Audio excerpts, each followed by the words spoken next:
네,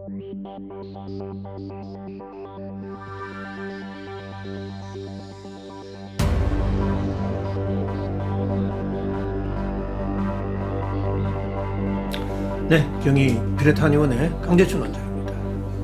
자, 오늘은 이 손등이나 발바닥에 잘 생기는 그 사막이 있잖아요. 그거에 대해서 제가 좀 세포 열 에너지 대사적인 관점, 인체 물리학적인 관점에 있어서 좀 설명을 드리겠습니다.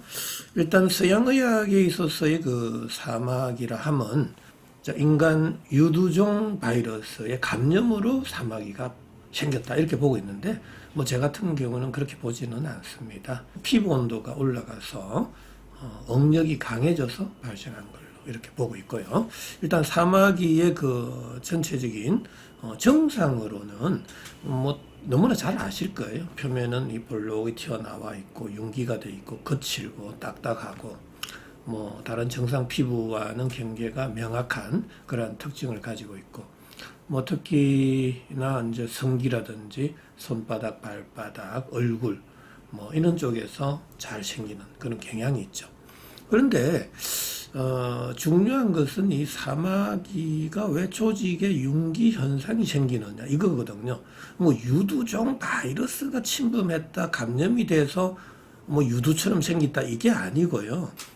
저희 이제 세포 열 에너지 대사적인 관점에 있어서 또 인체 물리학적인 관점에 있어서는 우리가 어디까지나 모든 생명체는 세포로 구성이 되어 있잖아요. 근데 이 세포가 생활하면서 기능 저하나 세포 손상을 받게 된다라는 겁니다. 자, 그렇게 세포의 손상을 받는 요인들은 너무나 많잖아요. 그걸 병인이라고 그러죠. 병인이 될 수 있는 것은 실은 뭐 온도, 압력, pH, 전기장, 자기장 너무 많습니다. 음식물도 다 포함이 되고요. 뭐 일반적인 사람들은 그 이해를 잘 못할 수 있는데, 저 같은 경우는 이제 인체 물리학적인 관점, 유체역학적인 관점, 생화학적인 관점, 세포 열 에너지 대사적인 관점에서 바라다 보니까 그러한 뭐 100% 이해는 못하지만 대부분의 이제 병인이 될 수 있는 요인들은 저희들은 파악을 하고 있습니다. 그러한 요인들에 의해서 세포가 이제 손상을 받게 되고, 그 이후에 이제 세포 내 미토콘드리아에서의 ATP의 합성에 장애가 생기게 되죠. 자, 그러면은 뇌를 포함한 오장육부의 온도, 심분도가 내려가거든요. 그럼 내려간 상태에서 우리는 다양한 활동을 하잖아요. 스트레스도 받고 몸에서 열은 발생하는데 그 열이 방출이 안 된다 이거죠. 그러면은 어느 한 곳으로 열이 쏠려서 방출이 되는 거잖아요. 열 에너지는 뭐 전도, 대류, 복사, 정발 네 가지 타입으로 이제 이동을 하는데, 그 이동 루트는 대체적으로 구멍, 관절, 마찰이 많은 쪽이란 말이에요. 자, 일단 구멍이 있는 상체로 열이 쏠릴 경우, 얼굴이라든지 등이라든지 이제 이런 데서 사마귀가 잘 나타날 수가 있고요. 그 다음에 이제 마찰이 많은 관절이 있는 손등, 발등, 발바닥, 자, 그런 쪽으로 열이 확 쏠리게 되는 거죠. 이제 열이 쏠린다는 소리는 그 부위에 피부 온도가 올라가는 거고, 자, 피부 온도가 올라갈 경우에 있어서는 우리가 끌어당기는 표면 장력은 약해지고 밀어내는 힘, 억력이 강해지거든요. 바로 그 억력이 강해질 때 우리가 사마귀처럼 유두종처럼 생긴다라는 이야기입니다. 뭐 윤기성의 정상이 나타나는 거죠. 뭐 구진, 팽진, 수포, 농포, 결절, 그러한 형태의 정상들이 나타나는 거예요. 근데 그 열 에너지가 서로 중첩 교차되는 지점이 여러 군데 생길 수가 있잖아요. 그래서 그게 다발적으로 뭐 군집을 이루면서 생길 수가 있다라는 이야기입니다. 그래서 사마귀가 여러 개 막 생길 수가 있는 거죠. 자, 이제 이러한 윤기성의 정상이 발생하는 이유는 유두종 바이러스에 감염이 돼서 생긴 게 아니라 열 에너지가 중첩 교차가 되면서 그 부위에 있어서의 억력이 강해져서 압력과 밀도가 낮은 공간으로 밀어내는 힘에 의해서 조직이 윤기가 되고 그때 사마귀가 발생했다라는 이야기입니다. 이는 너무나 중요한 이야기고, 이 세상에서 이렇게 설명하는 병의원, 한의원은 전혀 없습니다. 이해되셨죠? 자, 제만의 이론입니다. 저는 이러한 이론을 가지고 지금 23년째 연구하고 또 치료하고 있습니다.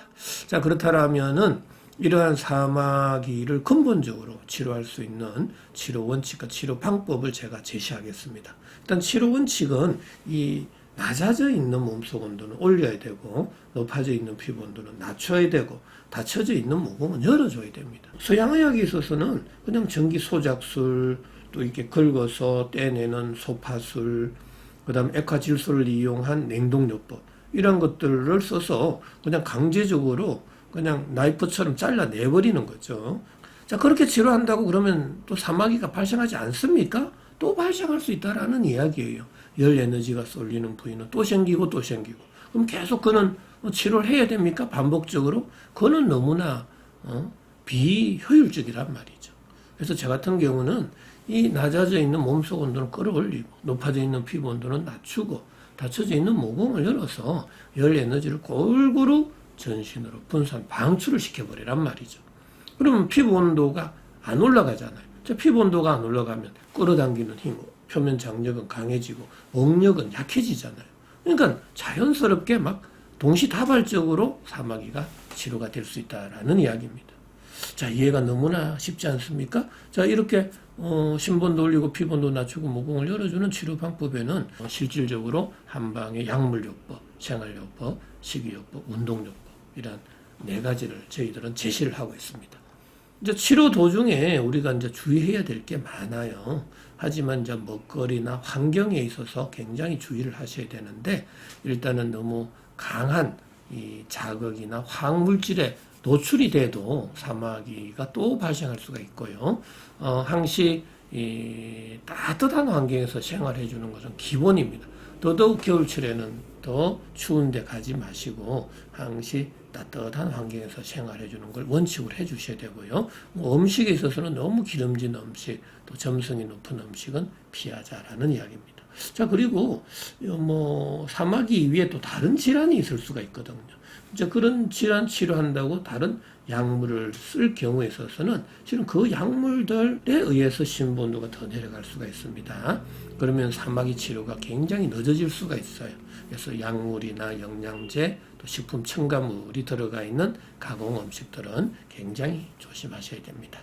자, 오늘은 이 사마귀, 우리가 유두종 바이러스에 감염이 됐다라고 하는 이 사마귀에 대해서 설명을 드렸고요. 저희의 세포 열 에너지 대사적인 관점에 있어서는 바이러스의 침입보다는 열 에너지의 과도한 쏠림에 의해서 발생했다라고 보고 있습니다. 자, 어느 정도 한번 마음을 확 열고 어느 쪽의 이론이 더 이제 과학적이고 합리적인지를 한번 곰곰이 생각해 보시고, 또 사마귀가 있으신 분들은 평소에 우리가 음식 또 환경 이런 부분에 있어서 더더욱 조심을 하셔야 됩니다. 자, 오늘은 편편 사마귀에 대해서 설명을 드렸습니다.